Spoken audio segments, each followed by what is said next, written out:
Baik, bismillahirrahmanirrahim. Jadi terima kasih kepada semua pelajar yang telah hadir bagi kelas kita pada petang ini.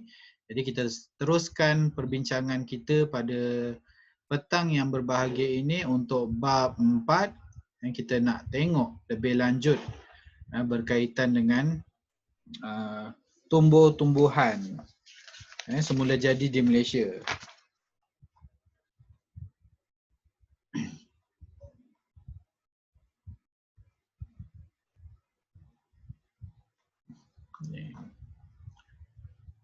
Okay.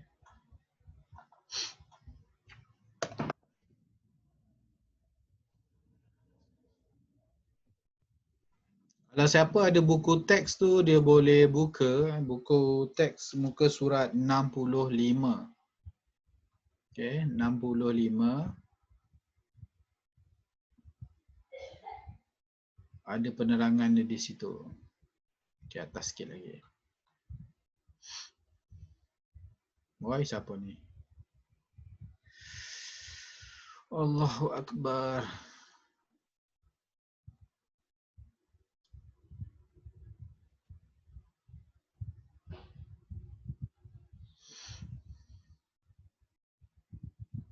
Satu lagi.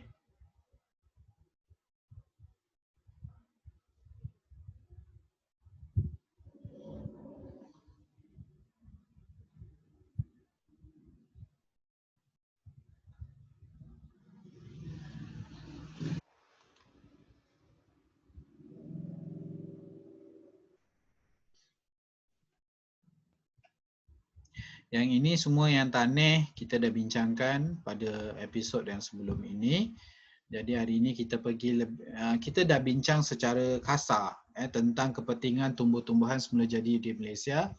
Jadi hari ini kita pergi lebih terperinci tentang kepentingan-kepentingan inilah. Okey. Baik, boleh tak saya minta tolong saudara Daniel untuk baca dulu kawasan tadahan hujan. Kawasan tadahan hujan.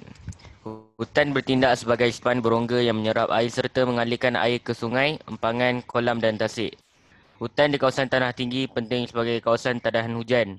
Air yang diserap ke dalam tanah ditapis secara semula jadi dan menjadi air yang bersih. Contoh lokasi Banjaran Kapuas Hulu Sarawak dan Taman Negeri Royal Belum Perak. Okey, itu berkaitan dengan kawasan tadahan hujan. Okey. Jadi hujan ni penting sebagai span berongga. Bunyi istilah dia macam advance lah. Okey.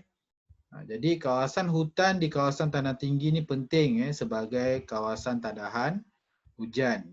Okay. Air diserap, air yang turun diserap oleh tanah, kemudian keluar turun sebagai air terjun, okay. Jadi air matai dan sebagainya, kemudian jadilah kawasan seperti ini. Memang kawasan ni cantik. Ramai di kalangan kita mungkin dah pernah sampai di Royal Bloom. Okay. Itu yang pertama. Yang kedua, keseimbangan ekosistem. Okay. Keseimbangan ekosistem. Okay, Abdullah, silakan Abdullah. Abdullah Gumari, tolong baca. Keseimbangan ekosistem. Konsep ekosistem adalah saling bergantung antara komponen biotik dengan komponen abiotik dalam alam sekitar. Biotik meliputi organisma hidup seperti tumbuh-tumbuhan, haiwan dan manusia. Abiotik mengandungi persekitaran fizikal seperti bentuk muka bumi, batuan, tanah, air, udara, mineral dan sumber tenaga suria. Kawasan hutan merupakan satu ekosistem dengan tumbuh-tumbuhan semula jadi sebagai salah satu komponen biotik utama. Tumbuh-tumbuhan saling berinteraksi dengan unsur-unsur lain dalam komponen biotik dan abiotik bagi mewujudkan satu persekitaran yang seimbang. Contoh lokasi, Taman Negara Bakor, Sarawak dan Taman Negara Pahang. Okey, baik, terima kasih. Keseimbangan ekosistem, dia ada dua elemen di situ, biotik dan abiotik. Jadi kalau biotik dia lebih kepada organisma hidup, manakala kalau dia abiotik persekitaran fizikal seperti bentuk muka bumi dan sebagainya. Jadi dah tentulah kawasan ni, tumbuh-tumbuhan ni penting untuk kehidupan sumber biotik kita. Okey, contohnya adalah Taman Negara Bakor di Sarawak dan juga Taman Negara Pahang. Okey. Baik, seterusnya kita lihat sumber perubatan. Sumber perubatan dipersilakan Kamarul Akil untuk membaca ini.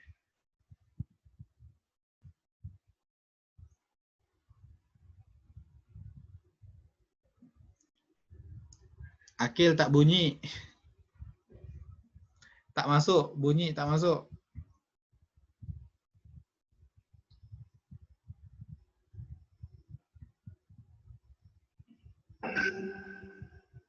Tak ada. Arfa, teruskan Arfa baca sumber perubatan. Mungkin ada masalah teknikal dekat Akil. Arfa baca, sambung. Sumber perubatan.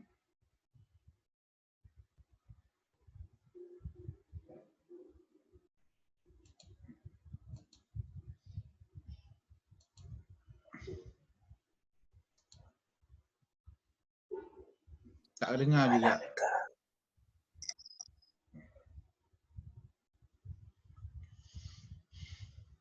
Dia tak buka sound ni. Arfa tak buka. Mute, awak mute. Senyum sendiri kan. Baik, saya sambung dulu. Mungkin ada teknikal. Tak apa. Okey, sumber perubatan. Jadi cerita di atas tu yang nak ceritakan kat sini, setiap tumbuh-tumbuhan untuk menjadi sebagai sumber perubatan bukan semua boleh pakai. Okey. Kecuali lah pokok pegaga. Okey, contoh tongkat ali kita pakai akar dia, kita tak pakai daun dia. Jangan pula orang ni bagi ni daun tongkat ali pergi rebus. Awak pun rebus tongkat ali so bertongkat-tongkat lah kamu jadi. Okey. Kemudian daun, akar dan bunga ni contoh tumbuhan sembung, senduduk pun orang ada pakai. Kemudian pegaga memang the whole body of pegaga tu boleh dijadikan ulam, masak dan sebagainya. Sekarang pun ada pegaga crispy dan sebagainya. Kemudian keremek orang ambil bahagian daun saja. Okey. Baik, seterusnya kita minta Amirul Zazali habitat. Dia suka haiwan kan? Minta Amirul cerita pasal habitat.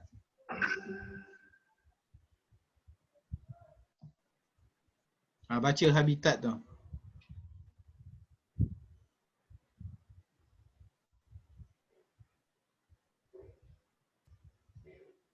Amirul tidur.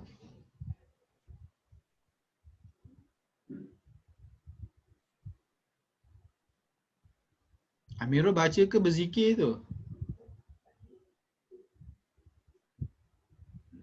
Fikri Iman tolong baca Fikri.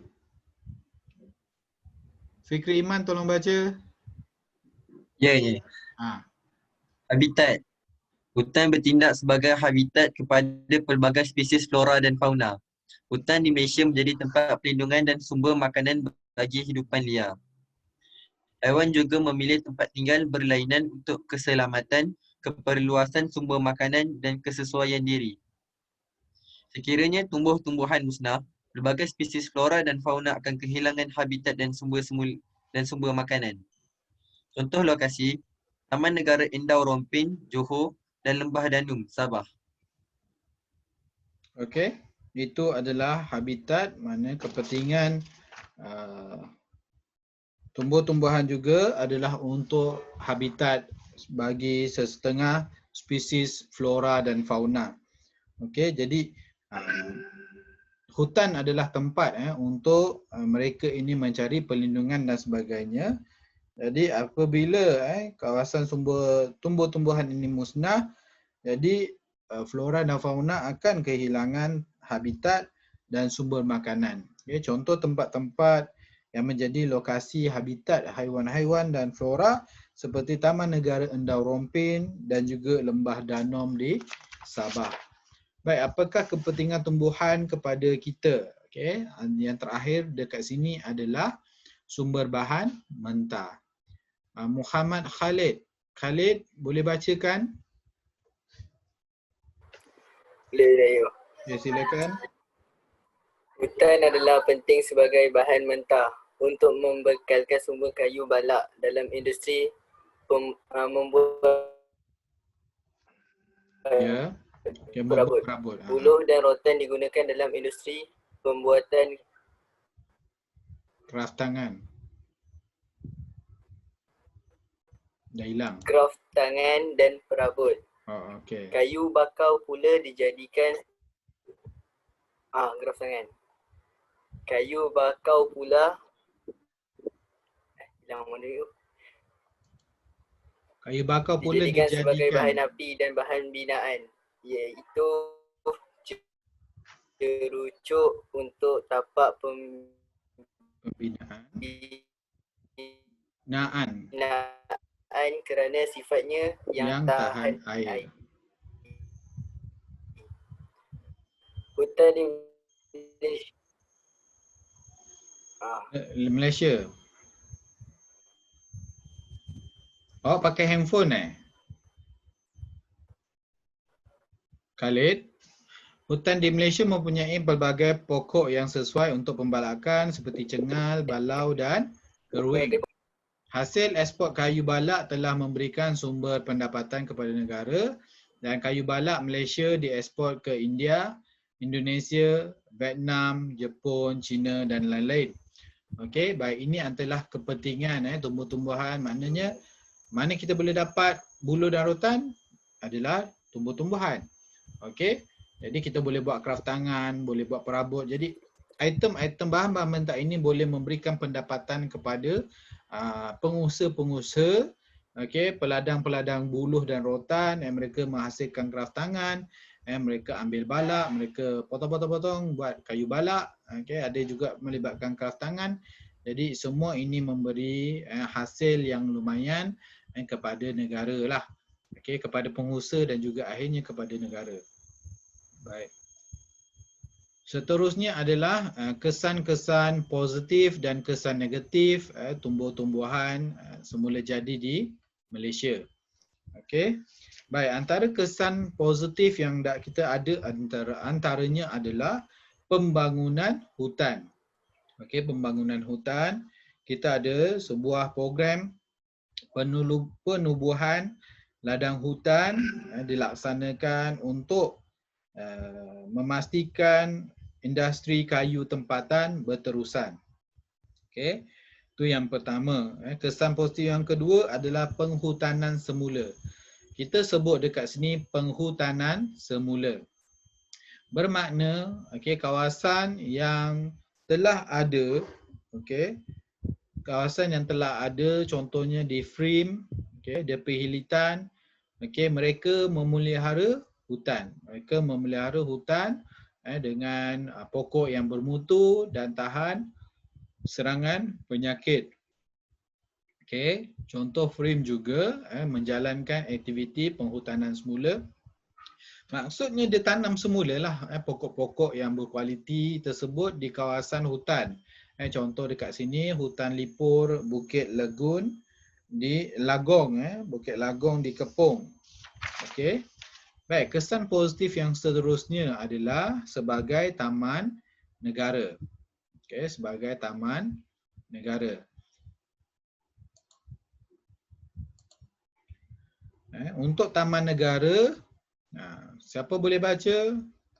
Haris Nukman boleh?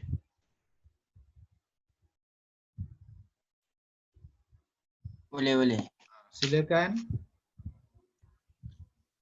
Taman negara. Taman negara merupakan kawasan yang terdiri daripada pelbagai spesies tumbuh-tumbuhan semula jadi, tumbuh-tumbuhan ubatan dan tumbuh-tumbuhan yang jarang dijumpai. Tumbuh-tumbuhan di taman negara ini dijaga dan disimpan dengan baik bagi mengekalkan biodiversiti alam sekitar. Taman negara juga paling banyak dijadikan kawasan pelancong kerana tersedia dengan pelbagai prasarana Di Malaysia terdapat taman-taman negara yang diuruskan di bawah kerajaan negeri dan terdapat juga di bawah kerajaan persekutuan. Di negeri Sarawak, terdapat 30 buah taman negara dengan jumlah keluasaan 623,463 hektar yang ditadbir oleh Pembadanan Perhutanan Sarawak. Manakala di negeri Sabah terdapat 9 buah taman negara iaitu 3 taman terestrial dan 6 taman marin di bawah Lembaga Pemegang Amanah Taman-Taman Sabah. Okey, baik, terima kasih. Itu taman negara. Okey, ramai juga di kalangan kita yang pergi di taman negara dan memang kawasan tersebut memang kawasan yang terjagalah, alhamdulillah. Okey, jadi banyak ekosistem biodiversity alam sekitar dikekalkan apabila kawasan-kawasan hutan ini dijaga dan disimpan dengan baik. Begitu juga dengan benda yang positif seterusnya adalah hutan simpan kekal merupakan kawasan sensitif alam sekitar kerana mempunyai kepentingan dan nilai tinggi dari segi kepelbagaian biologi. Okey, dengan adanya pelaksanaan program pembangunan hutan yang terancang ini menggalakkan penghasilan dan penggunaan hasil hutan, faedahnya kepada negara kita. Contohnya Sepilok dan juga hutan simpan Raja Musa di Selangor. Baik, apakah perkara-perkara kesan negatif kepada disebabkan oleh penyalahgunaan manusia ataupun kita sebagai netizen kepada alam sekitar? Antaranya ketidakseimbangan ekosistem. Okey, kita membuat penyahutanan, maknanya kita gondolkan kawasan-kawasan hutan yang sedia ada untuk memberi laluan kepada infrastruktur dan infrastruktur. Okey, jadi dah tentulah dia akan secara tidak langsung mengganggu siratan makanan, juga boleh menyebabkan berlakunya bencana alam banjir dan mengganggu disebabkan oleh gangguan terhadap kawasan tadahan hujan. Yang kedua adalah hakisan tanah. Okey, hakisan tanah ini berlaku apabila tidak ada kawasan tanaman di sebelah lereng-lereng dan tebing-tebing bukit yang menyebabkan bila turunnya air hujan, hujan tersebut turun ke atas permukaan ini disebabkan tidak ada apa yang menghalang air itu, jadi air itu akan turun dengan laju mengikut tanah dan menyebabkan hakisan demi hakisan. Akhirnya yang berlakunya adalah banjir lumpur. Semua tanah-tanah yang akan turun masuk ke dalam sungai dan menyebabkan sungai menjadi cetek, okey, menyebabkan banjir dan sebagainya. Seterusnya adalah apa lagi dia punya masalah? Kawasan tadahan hujan terganggu. Okey, jadi hutan ini merupakan kawasan semula jadi yang luas untuk menadak air hujan. Jika tidak dirancang penerokaan yang baik akan menyebabkan kawasan tadahan hujan akan terganggu dan akhirnya empangan akan menakung air dan yang akan menyebabkan menjadi cetek kerana kelodak lumpur masuk ke dalam empangan. Okey. Dan yang terakhir dalam pertemuan kita ini adalah kepupusan flora dan fauna. Apa yang berlaku apabila penerokaan hutan yang tidak terancang ini menyebabkan flora fauna kehilangan habitat dan kekurangan sumber makanan. Okey, ini juga menyebabkan haiwan liar dan tumbuh-tumbuhan semakin pupus.